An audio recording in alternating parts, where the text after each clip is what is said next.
Thanks so much for joining us here at noon on your Tuesday. I'm Brooke Hash. Grab your bags and your patience. That's the message from airports across the country prepping for the masses during Thanksgiving rush. It is the busiest time of the year for air travelers, but maybe not the record breaker here locally. Our Jim Stratman explains. Light lines and on-time flights highlighted Tuesday morning out here at Muhammad Ali International Airport. It was a great way to kick off the holiday travel season, but it may not stay that way. AAA officials are expecting a record number of holiday travelers this year. Nearly 5.8 million Americans are expected to fly to their holiday destinations, which is up 2% from last year and up 11% from pre-pandemic levels. Pack your patience. It's going to be a busy travel season. The travel industry is booming and people are ready to get out there and go see family and friends, especially on a holiday like Thanksgiving. Ali International officials say that they're expecting a slight dip in passengers passing through the airport compared to last year, but that still means thousands of travelers over the holiday week. Nearly every month in 2024 has been record-setting, so we anticipate this, even though we're down year over year, we do anticipate that this will be a very busy few days for us. Still, these lines will get longer, and travelers we spoke with this morning were pretty happy with their choice to leave early. I skipped class, and so I was like, might as well fly out early than wait around all day. Well, I haven't done security yet, so it could differ there, but if it's quick, then it's pretty easy compared to other holidays, yeah. A couple of notes to help try to speed up your travel process once you get here to the airport. Biggest thing, have a plan before you get here. Know where to park, know what terminal you're in.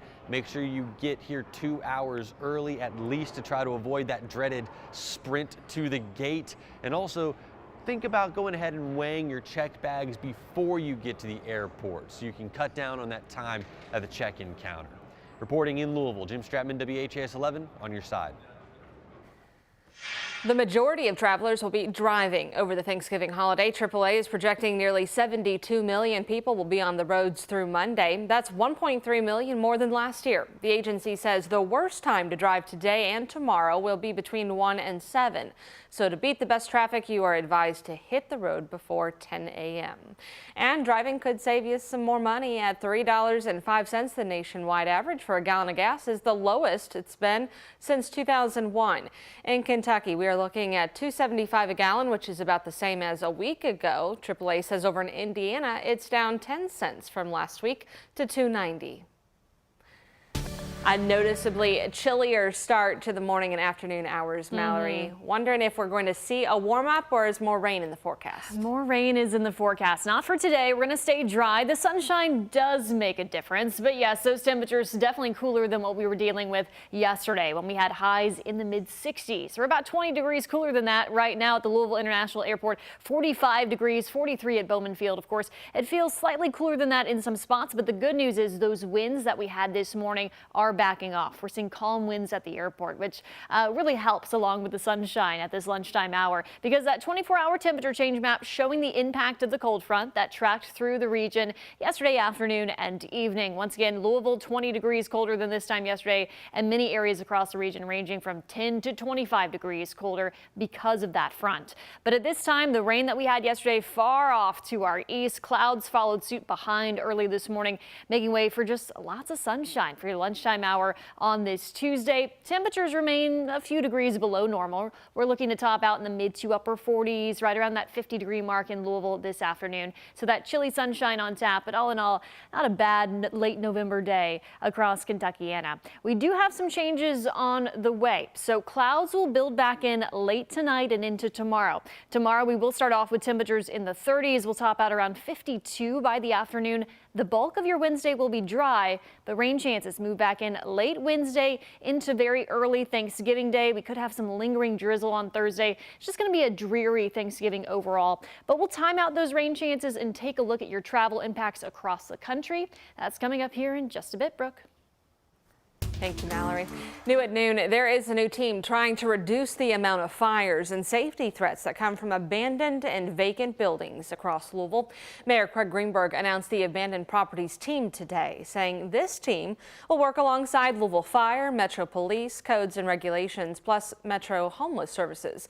LMPD Chief Paul Humphrey is asking for you to call 311 if you see anyone in an abandoned or vacant property, and to call before there is an issue. We want to make sure that we are getting people the resources so that when we are dealing with people who may be homeless and just need a warm place to stay, that we can get those resources to them through our homeless outreach teams. But we also understand that there's criminal activity that can be associated with these properties that we need to address for the good of the community. According to the mayor, LFD responded to about 60,000 calls last year just to vacant or abandoned buildings. He also said there are about 2,500 vacant and abandoned buildings across Louisville. A man died after he was hit by a car on Fern Valley Road. This happened around 6 o'clock last night near the I-65 ramp. Police said he was wearing dark clothing at the time and was hit while crossing the street. The driver stayed on scene. You might remember this is the same area of Fern Valley Road where a woman was hit and killed just last Friday while crossing the road. Right now, Jeffersonville police are investigating two separate homicides that happened within 48 hours of each other and just a mile apart. Some people who live in that area told us they have been on edge ever since. Yeah, my uncle Phil, he was shocked about it, that it was right next door, that this occurred. No, it's mostly quiet around here pretty much. I mean, everybody here, somehow somebody knows somebody. And, it's been peaceful and quiet until now. Detectives said two men were killed. The latest shooting happened Saturday morning on Indiana Avenue. The first last Thursday on Copp Avenue, and police connected this man, 19-year-old Anthony White, to that case. He currently has a warrant for his arrest. Police said White has ties in Jeffersonville and Louisville. Metro Police are looking for a third suspect in a string of armed robberies. They arrested two men on Saturday. That's Dontre Crooms and Sanchez Brown. Both are charged with multiple counts of robbery and fleeing from police after those multiple robberies happened across Louisville. Police said Crooms admitted to driving the group around to commit at least 7 of those crimes, including 2 at Mid-City Mall. Metro Councilman Ben Reno Weber attributes police training to their quick arrests. Our capacity to do this kind of work and investigation has gotten better since we've had more time for the officers that we've hired since 2020 to get the training that they need to be effective. Now, according to police, the suspects were arrested at the BP gas station in Beachmont, where they found stolen credit cards in Crooms' vehicle. St. Matthews police said they have an idea of who that third suspect is, but are still investigating more before making that arrest. Construction on the Sherman-Minton Bridge is almost complete. You may have noticed those barriers are now gone from the bridge. Officials tell us they are on track to finish that project by the end of the month. That's a lot of welcome news for small businesses depending on that holiday shopping traffic. Our busiest months of the year are right now, and when that bridge is hard for people to get across, it affects our sales. I think people prefer to come across this bridge due to the lack of tolls, which brings them to this area. And of course, we have limited parking down here, so it's really reliant on people parking, getting out walking. The Sherman-Minton Bridge Renewal Project has been active for the last 3 years. Transportation officials said the work will add 30 years of life to the 62-year-old bridge.